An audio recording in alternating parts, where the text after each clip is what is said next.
തമ്പി അദ്ദേഹത്തിന്റെ മകളുടെ മേലെ ഒരു കണ്ണുണ്ട് അല്ലേ? അതെന്റെ വ്യക്തിപരമായ കാര്യമാണ്. നിനക്ക് എന്നു മുതലാണ് ഈ വ്യക്തിത്വം ഉണ്ടായത്?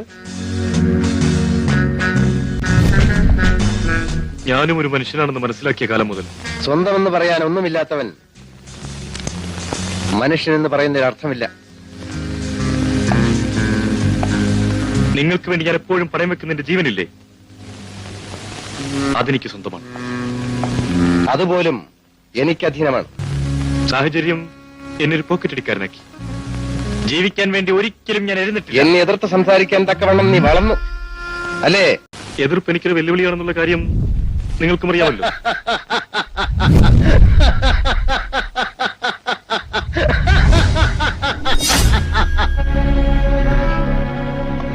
കുട്ടികളുടെ കളിപ്പാട്ടമല്ലോ, സൂക്ഷിച്ച് കൈകാര്യം ചെയ്തില്ലെങ്കിൽ ചോര വരും.